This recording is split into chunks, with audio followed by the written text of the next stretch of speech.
بسم اللہ الرحمن الرحیم۔ صحیح بخاری حدیث نمبر 101۔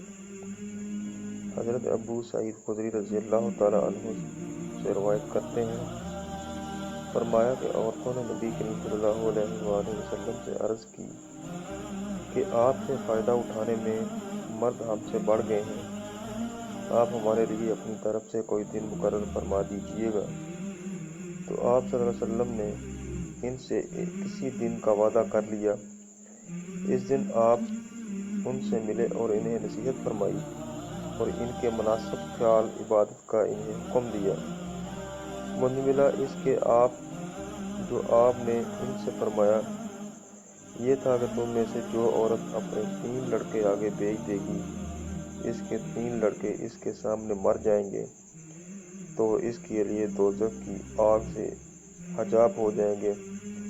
ایک عورت بولی، اور اگر کوئی 2 لڑکے آگے بھیجے؟ تو آپ نے فرمایا، اور 2 کا بھی یہی حکم ہے۔ حدیث نمبر 102۔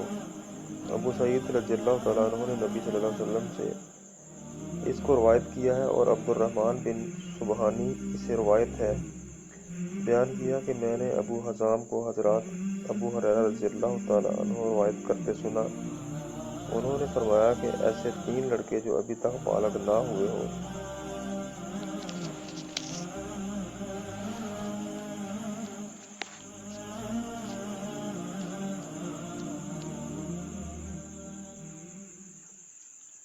حدیث نمبر 103۔ ابن ابی ملیکہ رضی اللہ تعالیٰ عنہ کہتی ہیں کہ نبی صلی اللہ علیہ وسلم کی زوجہ عائشہ رضی اللہ تعالیٰ عنہ جب کسی ایسی بات کو سنتی جس کو نہ سمجھتی تو پھر وہ دوبارہ اس میں تفصیل کرتی تاکہ اس کو سمجھ لیں۔ چنانچہ ایک مرتبہ نبی صلی اللہ علیہ وسلم نے فرمایا، قیامت میں جس کا حساب لیا گیا اس پر ضرور عذاب کیا جائے گا۔ عائشہ رضی اللہ تعالیٰ عنہ کہتی ہیں، یہ سن کر میں نے کہا کہ اللہ پاک تو یہ فرماتا ہے کہ فَسَوْفَ يُحَاسَبُ حَسْبًا يَسِيرًا۔ ترجمہ، پس ان قریب اس سے آسان حساب لیا جائے گا۔ معلوم ہوا کہ حساب کے بعد عذاب کچھ ضروری نہیں۔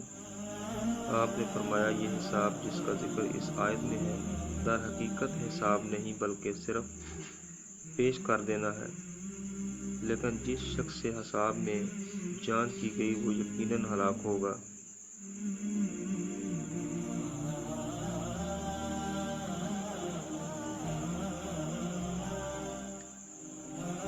حدیث نمبر 104۔ ابو شریح رضی اللہ تعالیٰ عنہ سے روایت ہے کہ عمر بن سعید والی مدینہ جب ابن زبیر سے لڑنے کے لیے لشکروں کو مکہ کی طرف روانہ کر رہا تھا تو میں نے اس سے کہا، اے امیر، مجھے اجازت دیں تو میں تجھ سے ایک ایسی بات کہوں جس کو نبی صلی اللہ علیہ وسلم نے فتح کے دوسرے دن کھڑے ہو کر فرمایا تھا۔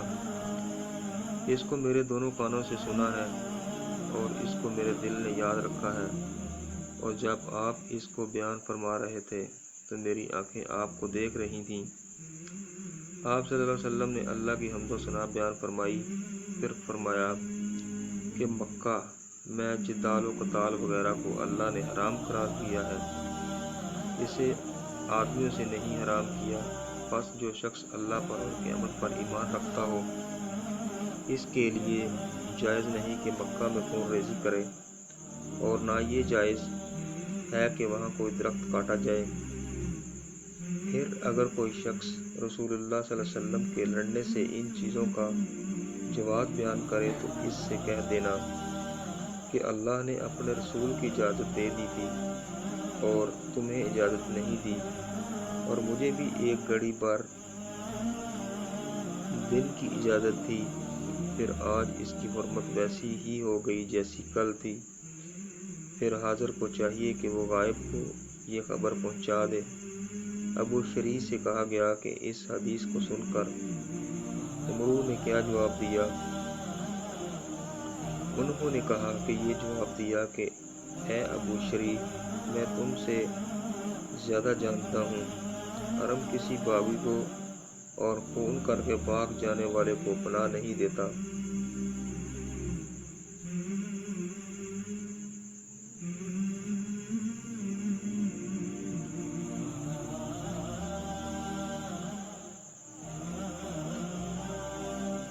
حدیث نمبر 105۔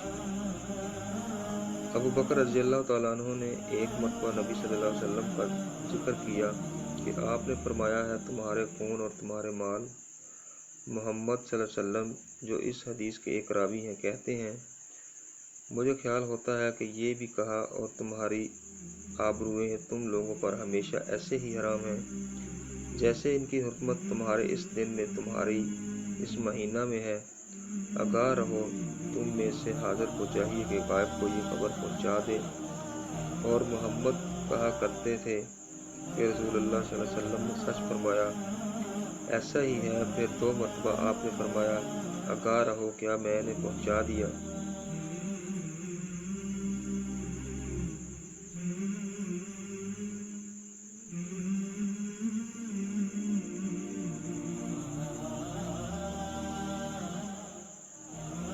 حدیث نمبر 106۔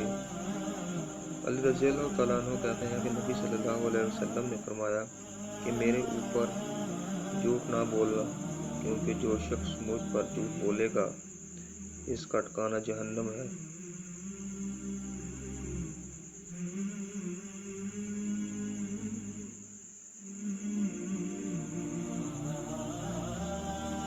حدیث نمبر 107۔ عبداللہ بن زبیر روایت کرتے ہیں کہ ایک دن اپنے والد حضرت زبیر سے کہنے لگے کہ جس طرح فلاں فلاں صحابی حضور صلی اللہ علیہ وسلم کی حدیثیں کثرت سے نقل کرتے ہیں، آپ کو میں نے اس طرح روایت کرتے نہیں سنا۔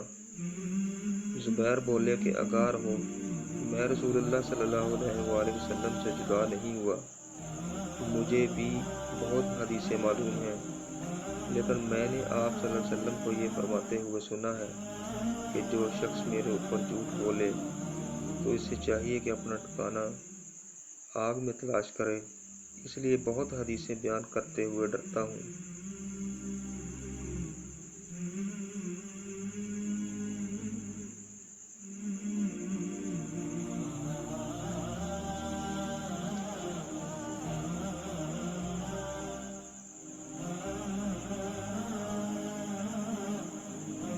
حدیث نمبر 108۔ حضرت انس بن مالک رضی اللہ تعالیٰ عنہ نے فرمایا کہ مجھے بہت حدیثیں بیان کرنے سے یہ امر مانے کرتا ہے کہ نبی صلی اللہ علیہ وآلہ وسلم نے فرمایا کہ جو شخص مجھ پر عمدن جھوٹ بولے تو اسے چاہیے کہ اپنا ٹھکانہ آگ میں تلاش کرے۔